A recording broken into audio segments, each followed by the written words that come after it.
to the United States Congress, right? That one, that country, the country that Saudi Arabia is not super happy with right now.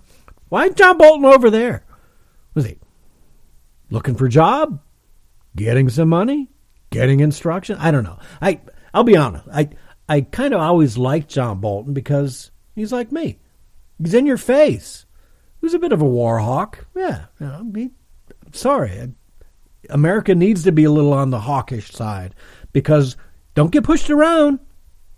That's the way it is. But I've lost a lot of respect for him because I think Donald Trump is by no means a war hawk. But Donald Trump is not a guy to be bullied and not a guy to sit back passively and take a punch. You punch at Trump. And I tried to explain this to somebody at work today. You go find me a place where Donald Trump went after somebody, provoked something without being hit first. Find me that, please. Gary at thedailydrift.com. You find it, email me. Video, audio, whatever. I don't think, because we would have seen it already, if you could have found some place, some video, some audio, some proof of Donald Trump provoking somebody, calling them a name, going after them before he got gone after, find it. Send it to me. I defy you and I challenge you to go find that because I don't believe that you'll ever see Donald Trump poking the bear. I don't see it. But let's get back to Bolton because, here's what I want to play you, all this talk about we want Bolton to testify, we want Bolton to testify, we want Bolton to testify. Well, Bolton did testify in audio on Radio Free Europe. And you want to know what he said mere days after the second phone conversation that Donald Trump had with newly elected president of Ukraine, Zelensky. Okay, so here's John Bolton doing an interview, Radio Free Europe. Hang tight. Here we go. Ready? Do you plan to meet President Zelensky, and what messages did you bring to him? Well, I will be meeting President Zelensky. He and President Trump have already spoken twice. President called to congratulate President Zelensky on his election and then on his success in the parliamentary election. They were very warm and cordial calls. We're hoping that they'll be able to meet in Warsaw and have a few minutes together because the success of Ukraine, maintaining its freedom, its system of representative government, a free market economy free of corruption, and dealing with the problems of the Donbass and the Crimea are high priorities here, obviously, but high priorities for the United States as well. Okay, so there you go. And if you watch the video, and I'm going to put the video up on Saturday's Daily Drift, I'm a big believer in body language. Now, either John Bolton is one of the world's best liars, and maybe that's a fact. I don't know. Maybe he is. Maybe he's a good liar. But you watch the eyes, you watch the body language as he's speaking to the interviewer, who's European of some sort. He doesn't strike me as a guy who's worried that the phone call that he witnessed, the last two phone calls he just witnessed with President Trump and President Zelensky, that there was an issue, that there was a problem, that there was something heinous going on that he couldn't deal with. You know why John Bolton left? John Bolton's a war hawk. He wanted to go after North Korea. Trump said, you know what? I'm not going to go after North Korea. Let's give peace a chance. Donald Trump didn't go after Iran when John Bolton wanted to. When Iran shot down that very expensive drone, Donald Trump was given the option, we can go after them. How many people is it going to kill? It's going to kill about 150 people if we hit them hard where we want to hit them. No, we're not going to kill 150 people because, we didn't lose anybody with that drone going down. He draws the line. People that call Donald Trump some warmonger are out of their bloody minds. This is a guy who knows. If you want to take all the say he's not compassionate, say he's the most selfish, self-centered, whatever. If that's the case, then at least he's putting money. Because you know what? The world makes money in peacetime. It doesn't always have to make money in wartime. I don't believe any of that. I believe Donald Trump is a born-again Christian. I believe that he has the best intentions for our country. Here's a guy who's he's not in this for himself. How many times did we hear Adam Schiff say in the House hearings and in the Senate trial that Donald Trump is in it for himself? He's doing all this to promote himself, to get elected. Why? He wants to get elected for another 4 years of making no money? His net value has gone down since he's taken office. This is the first president in United States history to actually lose net value since he's taken office. Isn't that crazy? Look at Barack Obama walks out. He went into the office not a millionaire. And now he just bought a $15 million house in Martha's Vineyard on the ocean, by the way. Let's not get started on the climate change nonsense, the hoax that they're pulling there. But it's a scam, folks. You've got to understand what the Democrats are doing. And think long and hard over the next 9 months of what it is that they will do to you. Because if they can get away with destroying the President of the United States, imagine what they'll do to you. What they'll do to me, your family, your friends, your relatives, your co-workers.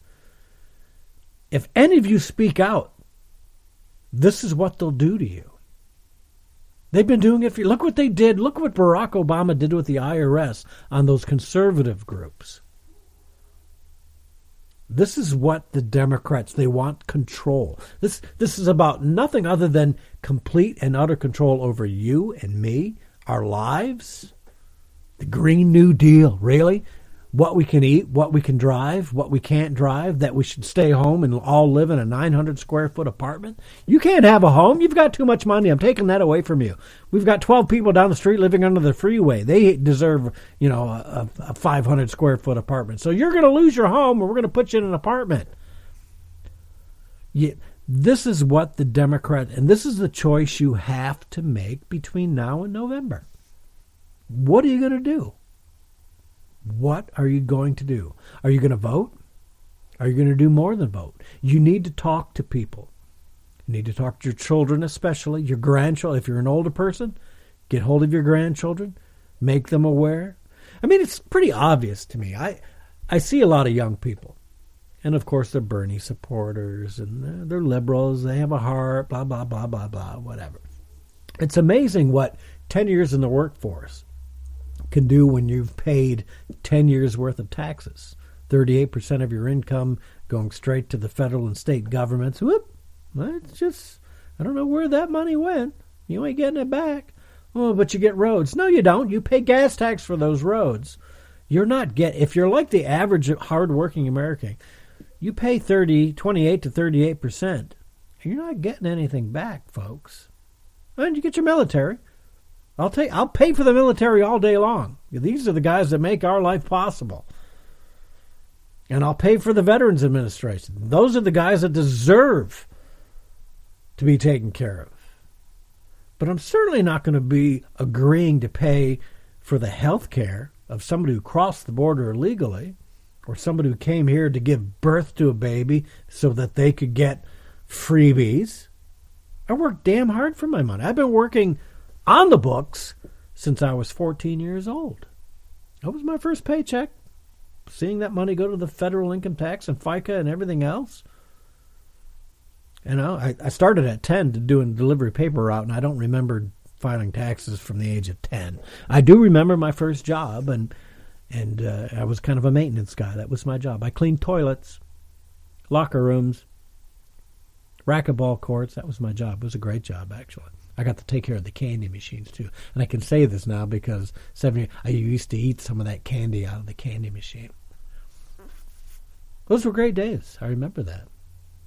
Lots of candy, zits, the whole 9 yards. But I digress.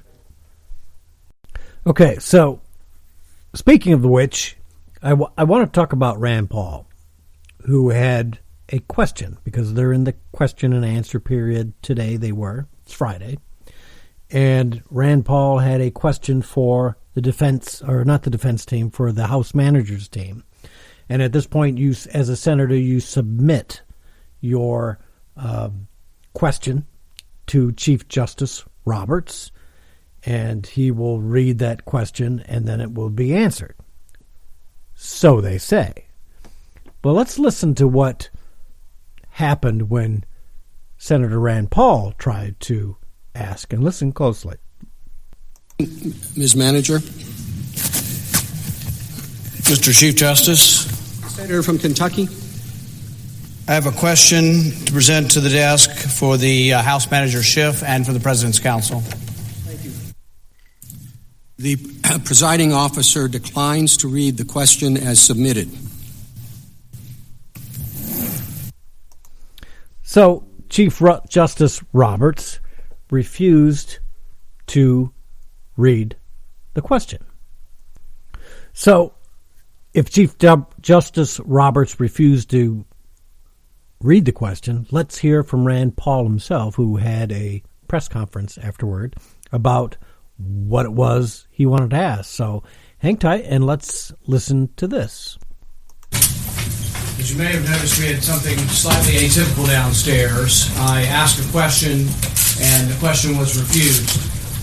Now, it's been reported that this question's about this or about that, and it's been refused for one reason or another.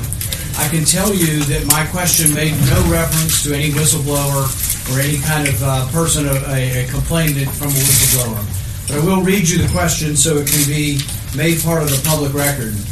Manager Schiff and Counsel for the President, are you aware that House Intelligence Committee staffer Sean Misko has a close relationship with Eric Ciaramella when at the National Security Council together? Are you aware, and how do you respond to reports that Ciaramella and Misko may have worked together to plot impeaching the president before there were formal House impeachment proceedings? I think this is an important question, one that deserves to be asked.